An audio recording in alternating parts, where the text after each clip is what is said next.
N6PGQ, N6QNJ.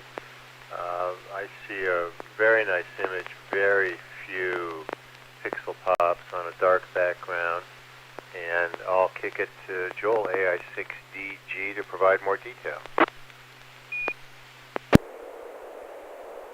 Okay, then let's go to that image, open it up, maximize it so I can see the details. Pretty good, especially considering the dark background that would show all kinds of things. There's a fair number of pops, but all of the rainbow, blues and greens and RGBs. But they really show against the dark background, but not as many as, not too many. So we're looking inside a car, we're looking down at the center console, edge of the steering wheel on the left, center console on the right.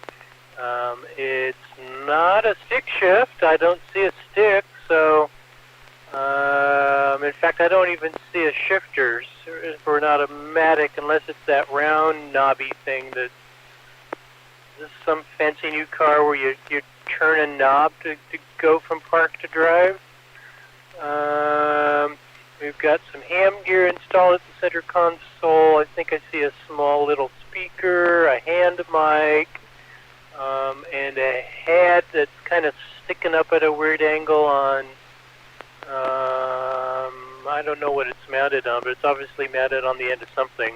I can't see what it's mounted on because it's black on, black something against the black carpet that's in the background. And there's some cable ends, and maybe not everything's plugged all the way in, or maybe you've got it pulled out to show off the wiring. But it looks like a nice, clean, neat install, and I look forward to hearing more. I don't recognize what the head is. Have you pulled the protective wrap off the screen? It kind of maybe there's still something on the display. Back to net, AI6DG. Joel, I see that now. Good. AI6DG, N6QNJ. Carol, KP4MD.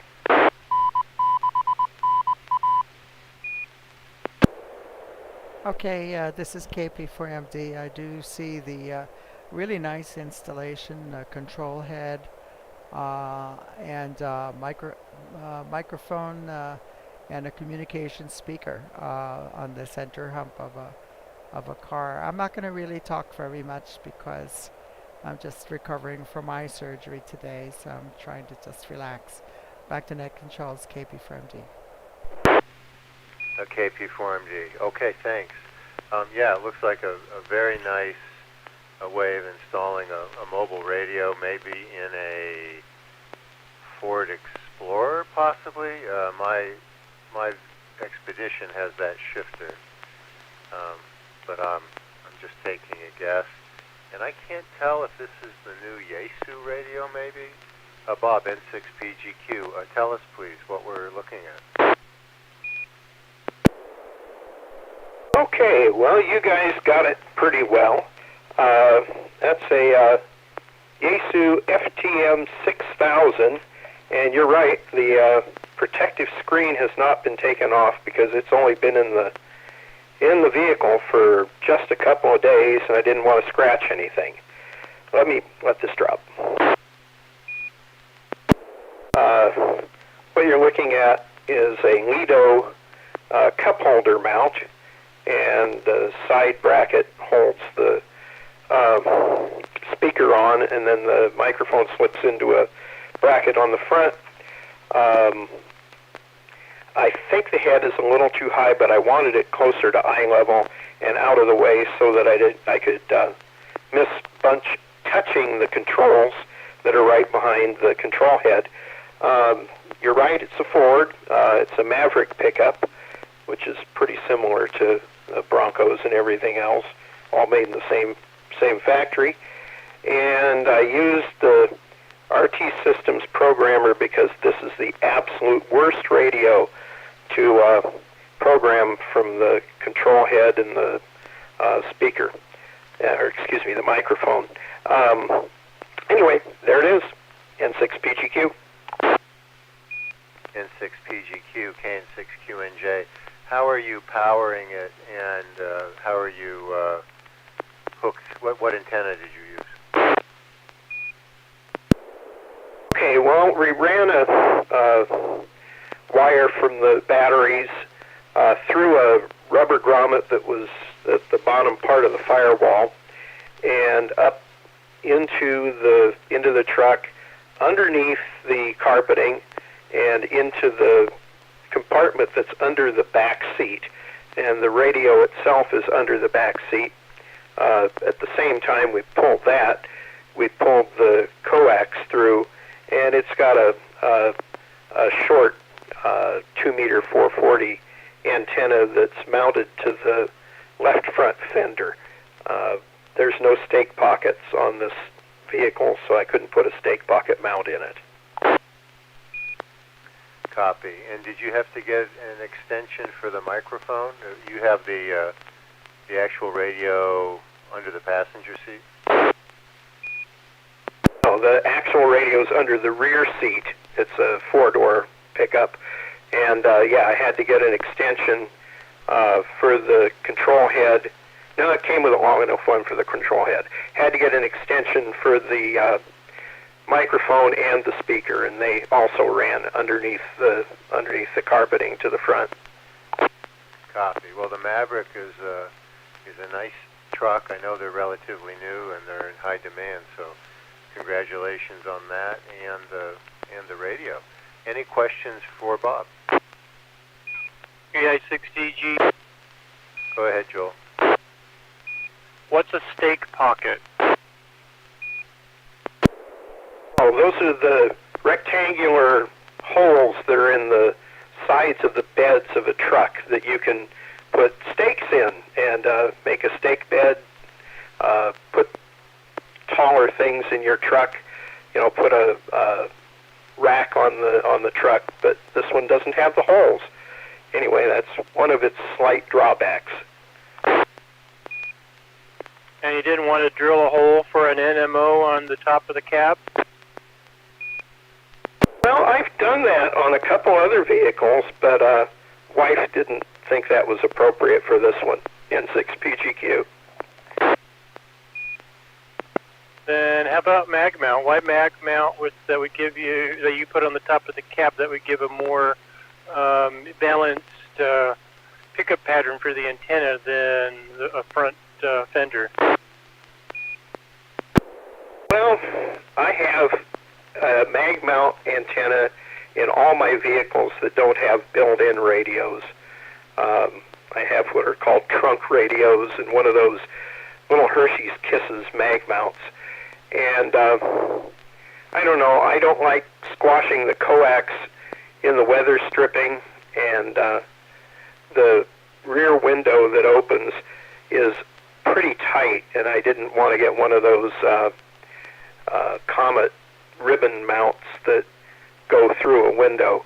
So this is what we tried, and you know, if you're using repeaters in the area, an antenna outside the truck is sure better than, you know, a handheld or anything else, and I don't think I have to worry too much about patterns in N6PGQ. What kind of antenna and mount did you put on the fender?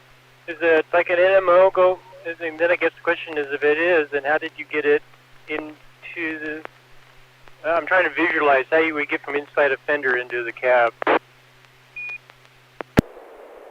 Well, as I mentioned, there's a rubber grommet that we just sliced a little slit in the thing and ran the antenna inside the vehicle, and we just bent a piece of sheet metal into kind of a Z shape and used one of the fender bolts to hold the Z-shaped thing in, and put a Comet UHF antenna mount on a hole through the Z-shaped piece of metal.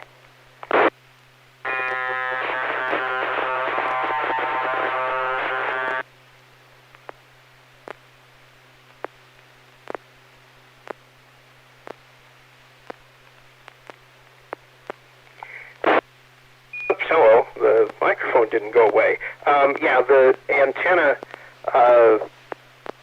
mount is a Comet one. It has the coax connected to it, and then has a SO239 connector on it, N6PGQ.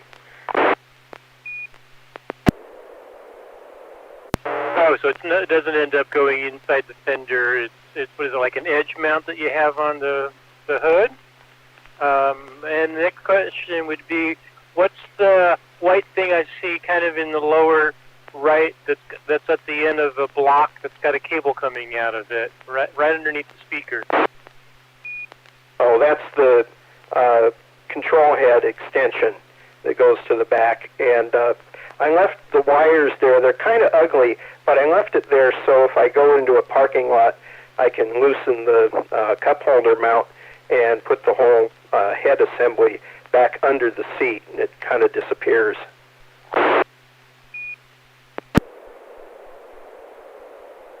Yeah, you need to show up at one of these show us your mobile install days that some of the clubs are going to have next summer.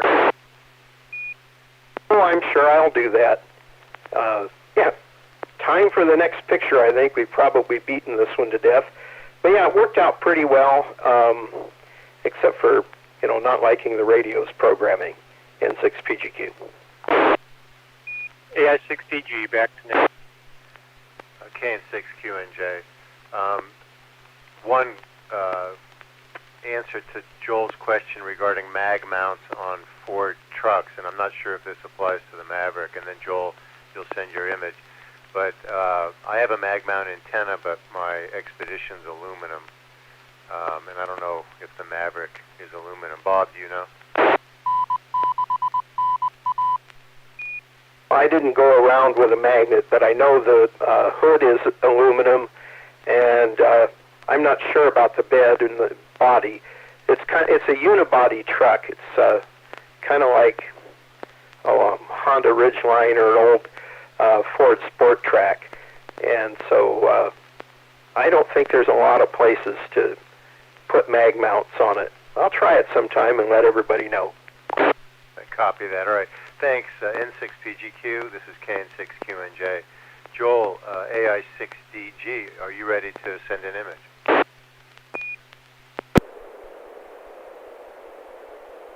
Just one moment. I got a file loaded. I just need to get it imported in. This is just.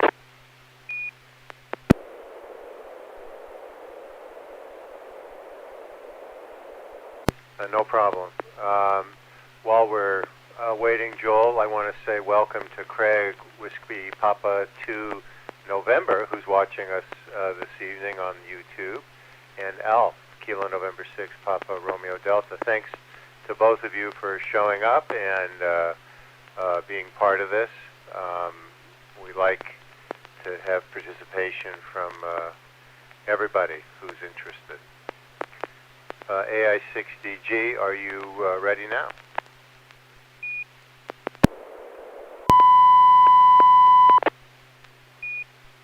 Was there tone? And if there was, then I'm ready. PD 120. There was tone. Go ahead.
AI60G, K6QNJ. I got excellent copy here.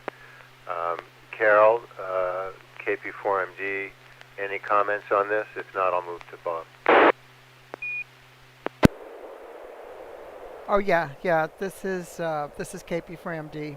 Recognize this from a previous picture that Joel sent of that Spanish uh, bug that he bought at Pacificon, completely disassembled, and looks very well organized. And hopefully you put it together and not miss any parts.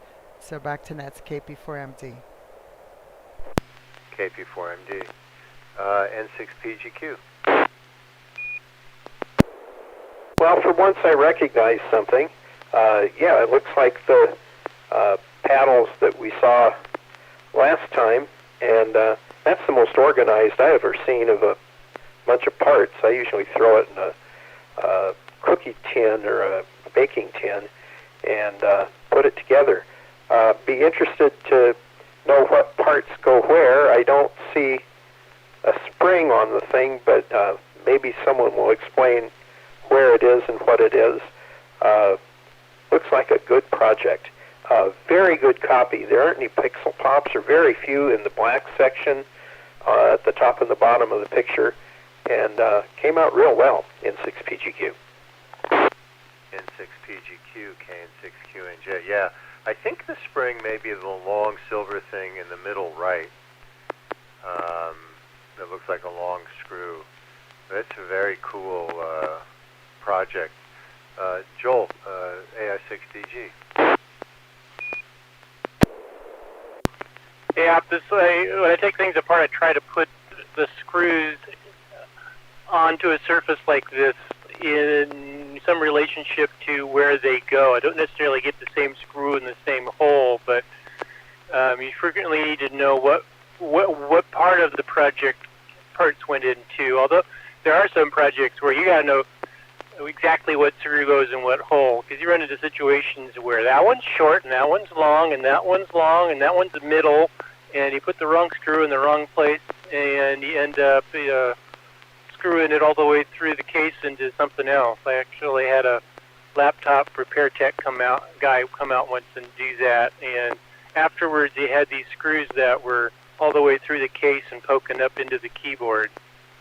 So yeah, that's just emphasis that you got to watch it when you've got different size parts. This is fairly well standardized, but there are some oddballs, and it's coming along quite nicely. I've been soaking some of those parts in vinegar overnight, and then toothbrush scrubbing them with a little bit of baking soda, and then I've got a little $10 cheapy Dremel type tool from Harbor Freight that I've been using. That it's definitely not a Dremel, but it's good enough, and it's good for polishing with a felt wheel some of the brass parts, and a little brass wheel on some of the splined parts and threaded parts.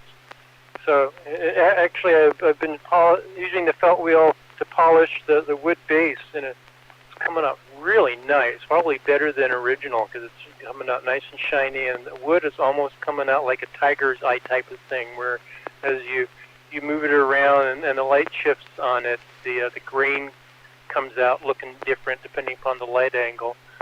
Back to Net, AI6DG. I look forward to seeing that when it's done. Thanks, Joel. Again, I got a really great copy through here, and the contrast between the dark and the wood, it's a really cool picture, so thanks for sharing that. Carol, KP4MD, are you ready to send a photo?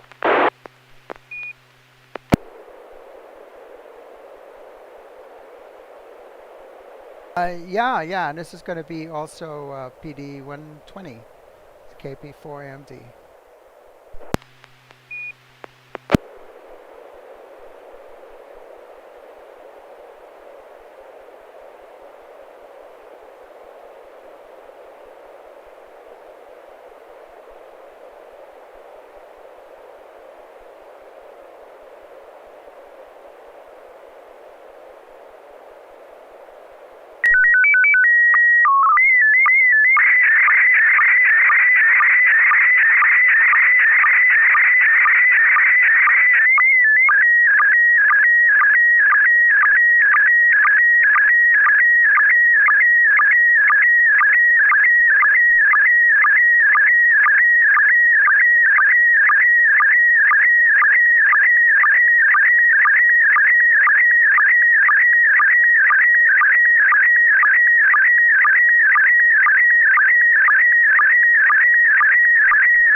KB4MD, KN6QNJ.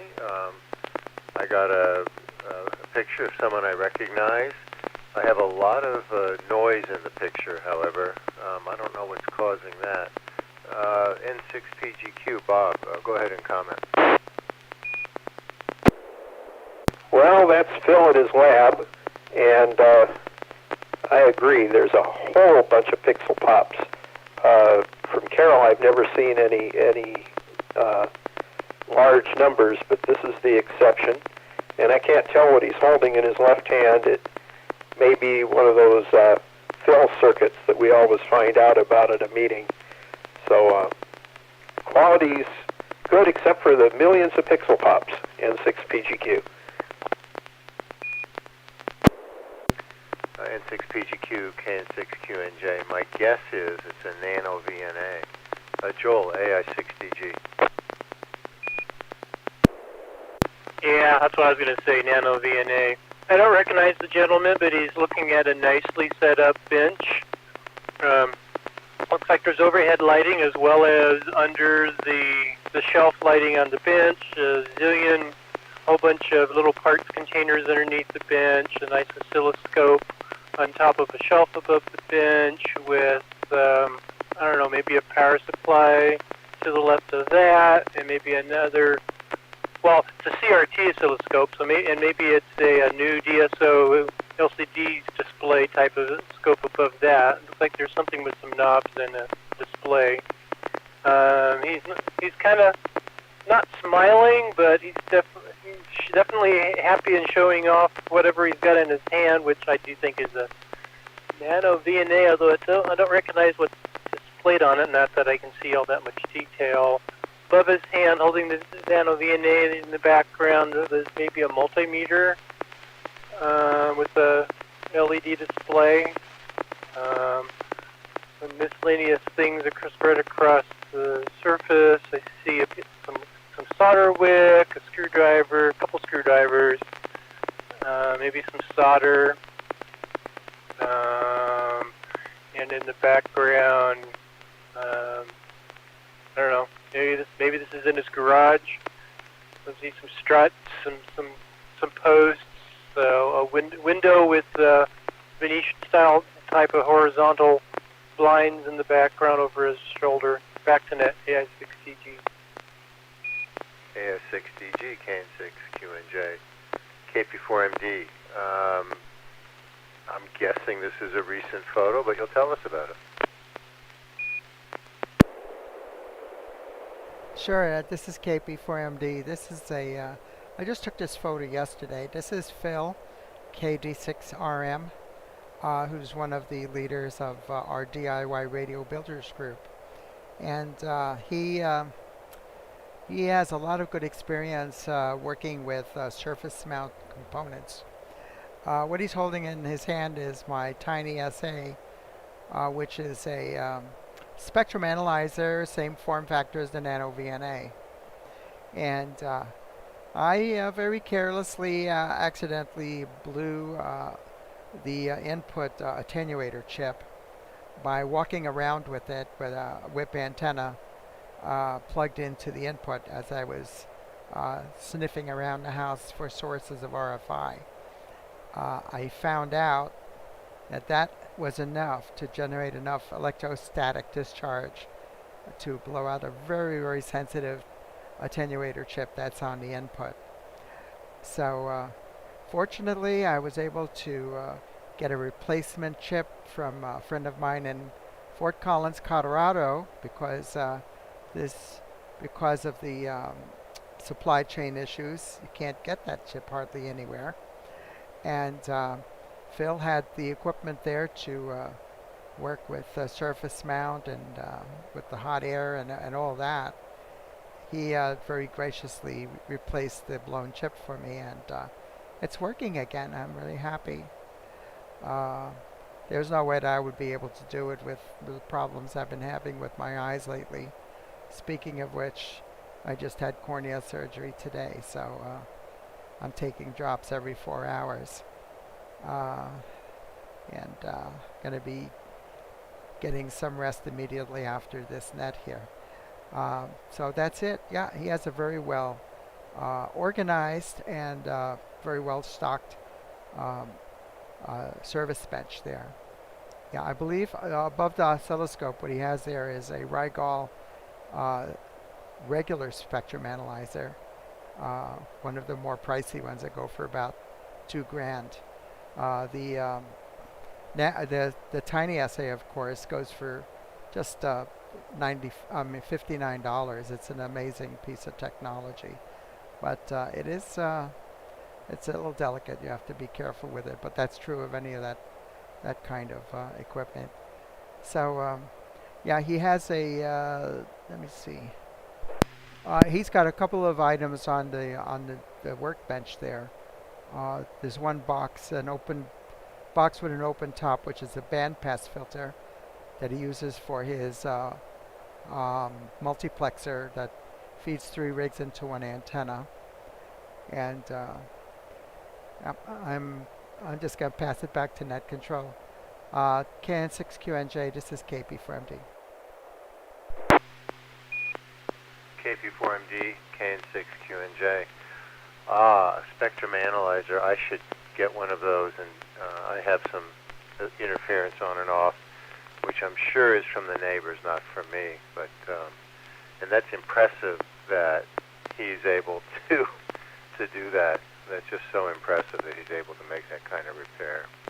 Also, Carol, your audio was quite scratchy, and Craig Bruce online noticed that, but he did say the photo was a Q5, which is to be expected because it's originating from you.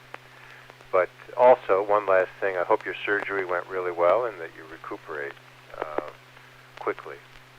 Any other questions for Carol before I send an image?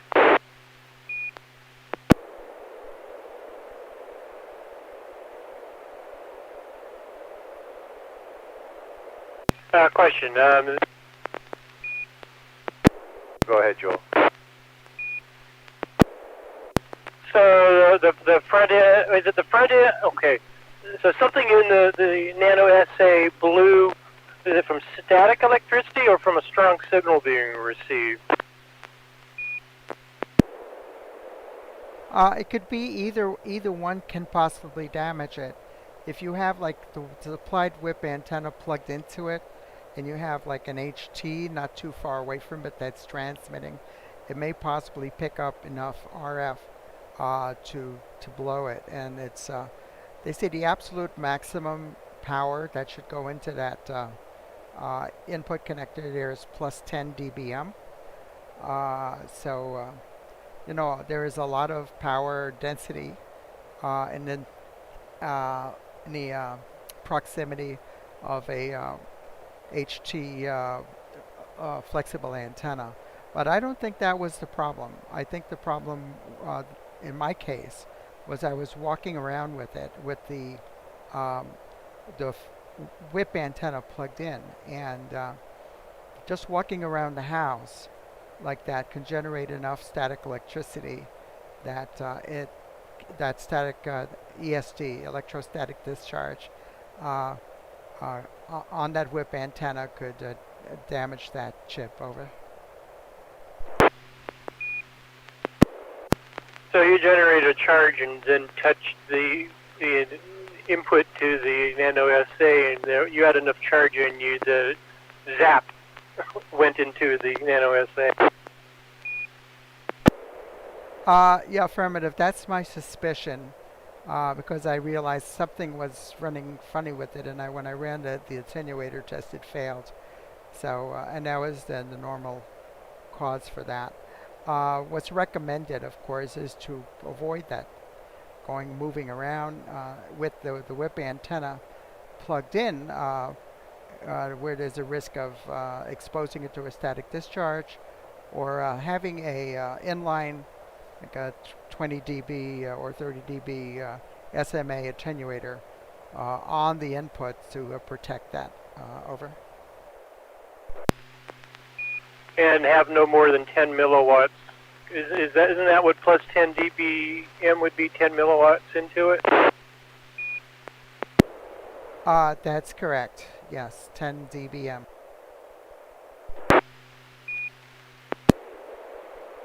thanks for that. Back to net AI6DG.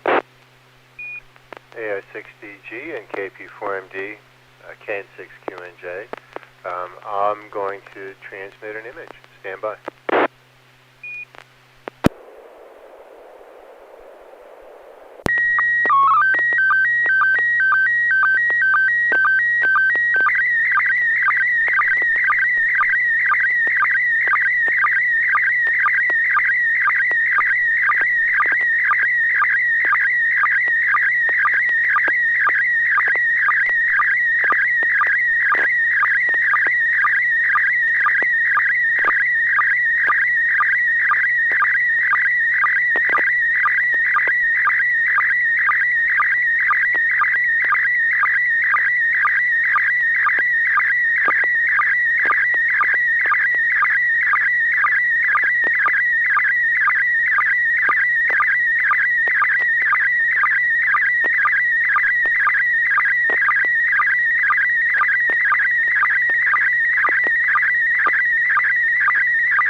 KP4MD, go ahead.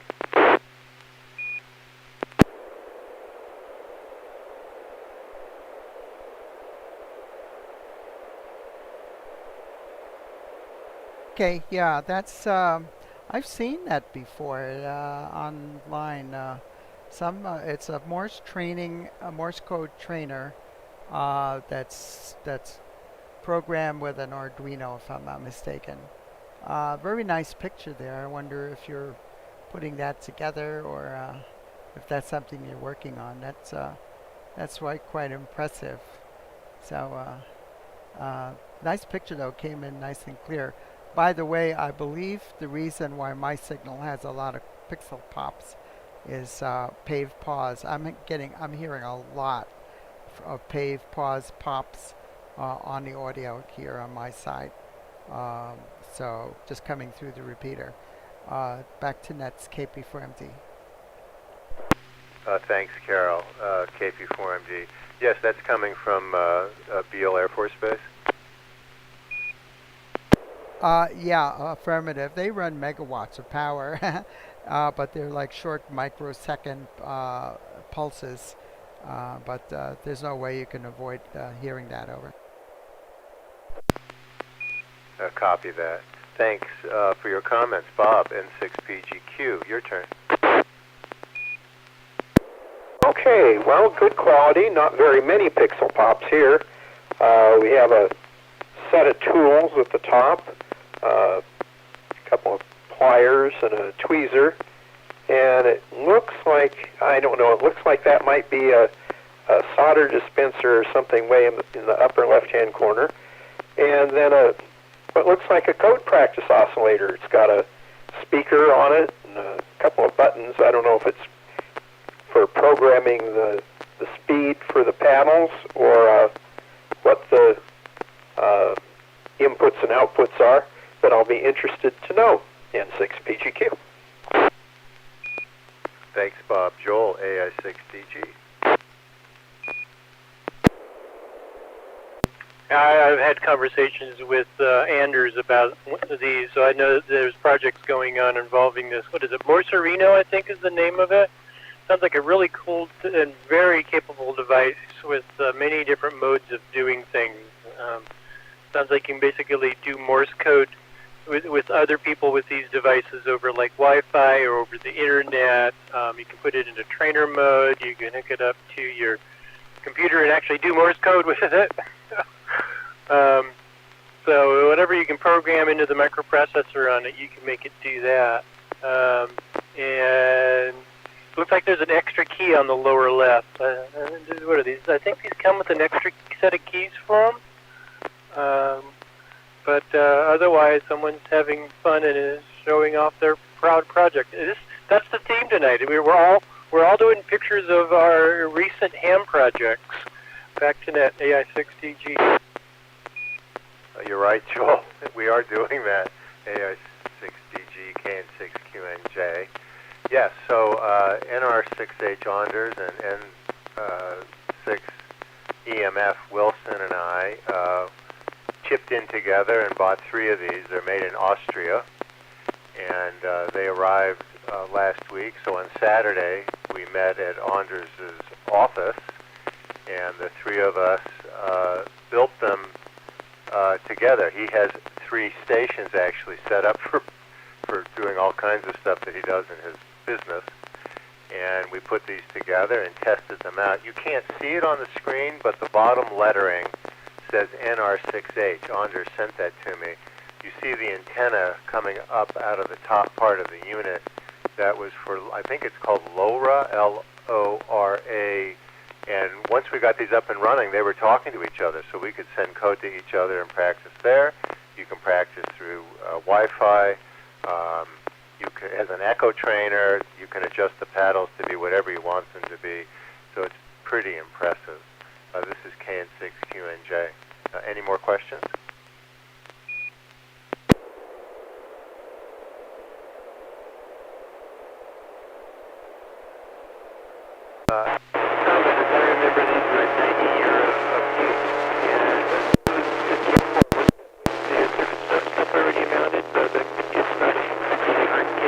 Anybody wants to share before I close the net?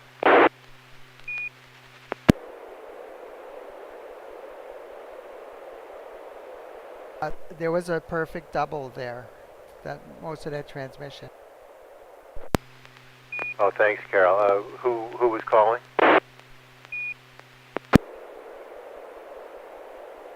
That was me. You go ahead, and then I'll take my turn. I got to remember to never just start speaking. I keep doing that. Sorry. That's okay. I was about to close the net, so go ahead, AI6DG.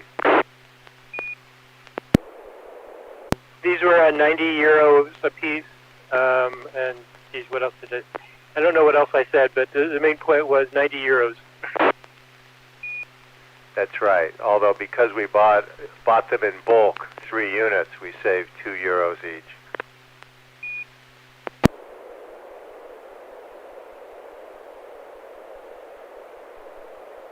Any other comments or questions before I close the net?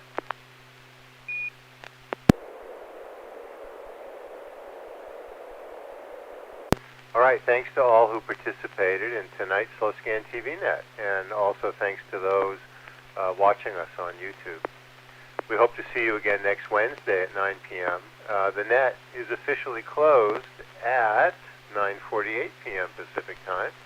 This is James, K6QNJ, wishing all of you a good evening. And Carol, we hope you heal very well. Our thoughts are with you.